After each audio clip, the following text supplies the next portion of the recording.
Imagine a 24-year-old woman, pregnant with her third child. Let's call her Jessica. Just a few years earlier, she was diagnosed with a heart condition. Now on the floor of her home, she's unconscious after collapsing. By the time the ambulance arrives, she's been without a heartbeat for over 10 minutes. She's rushed to the hospital. Doctors managed to restart her heart, but her condition remained critical. 3 days later, with her brain activity showing no signs of improvement, the difficult decision is made to take her off life support. You might think that this is the end of Jessica's story, but no, it doesn't end there. It becomes a remarkable moment in the scientific exploration of death. Here's why. In the minutes following the removal of her oxygen, something extraordinary happened in Jessica's brain. But first, here's a question. Have you ever wondered what actually happens when we die? And I don't mean what happens to our bodies. You know, organs shutting down, cells dying.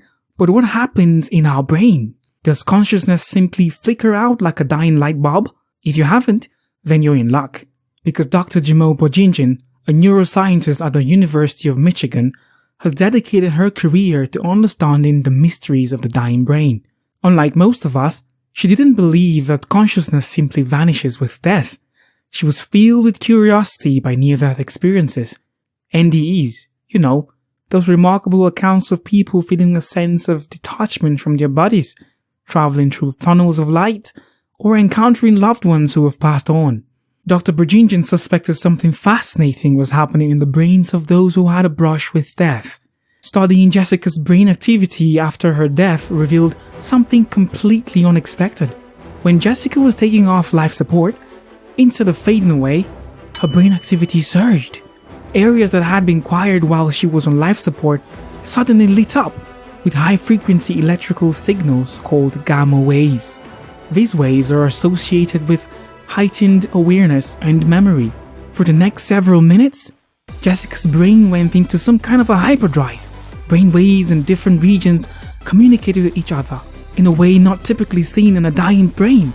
Parts linked to conscious experience, that is, areas of the brain that are active when we move through the waking world and when we have vivid dreams, together with memory formation and even empathy, were all firing together, intensifying and dampening all at once. It was as if her brain was experiencing a final, intense burst of life, even as her body shut down. This discovery was a complete surprise. For so long, the scientific consensus was that the brain shuts down almost instantaneously after death. But Jessica's case, along with others Dr. Bojinjan has studied, throws that notion out the window. It suggests that death might not be a single, clear-cut moment, but a gradual process with surprising complexities. This has profound implications for the understanding of near-death experiences. Imagine Jessica at that moment, experiencing a surge of brain activity as her heart stopped. Could the intense electrical activity in her brain explain the feeling of detachment, the bright lights, or the sense of peace and clarity often reported by NDE survivors? Or better still, what if near-death experiences aren't glimpses of the afterlife, but rather a product of the dying brain's final, intense fling? While we can't know for sure what Jessica experienced, as she never came back to life, Dr. Bojinjan's research suggests a fascinating link between the brain's dying state and the phenomenon of NDEs. But the story doesn't end there. Dr. Bojinjan's research is part of a larger shift in how we view death. For most of history, death was a one-way street. Advances in CPR, aka chest compressions, however, have changed this. People who would have been declared dead just a few decades ago are now being revived. This has shown us that death is not a point, but a process. In some cases, that process can even be reversed. Think about it. Imagine a time when a heart attack meant certain death. Today, with CPR and defibrillators, people can be brought back even after their hearts have stopped for several minutes. This not only offers hope for saving lives, but also challenges our traditional understanding of death as an irreversible event. The brain is so resilient, Dr. Bojinjan says, that it takes years of abuse to kill it. She wonders why a healthy person can die within minutes of losing oxygen to the brain, a question that challenges the very definition of death. So what is her ultimate goal, you ask? Well, to use this knowledge to reverse death. Now, hold up.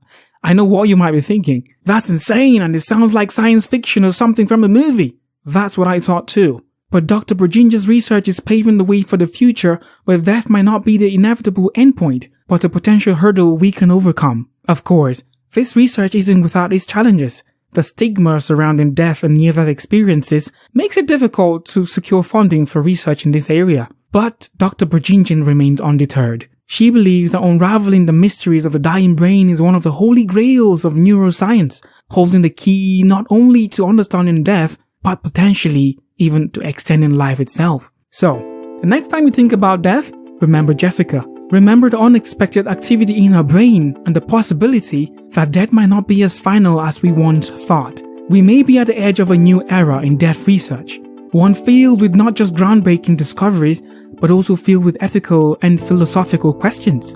If we can truly understand and potentially even reverse death, how will it change the way we live? Will it erase the fear of death entirely?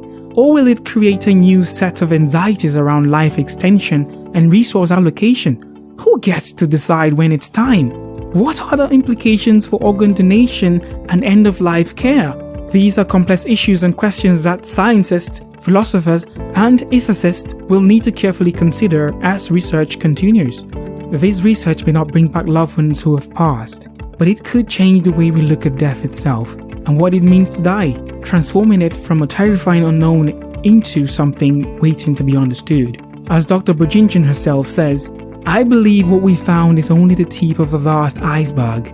What's still beneath the surface is a full account of how dying actually takes place, because something is happening in there, in the brain, that makes no sense." The next time you hear about a near-death experience, don't dismiss it as a mere hallucination. It could be a testament to the brain's remarkable resilience, even in the face of death. And the next time you contemplate your own mortality, remember that death may not be the end of the story. It might just be the beginning of a new and fascinating chapter in unlocking the greatest mysteries of human life.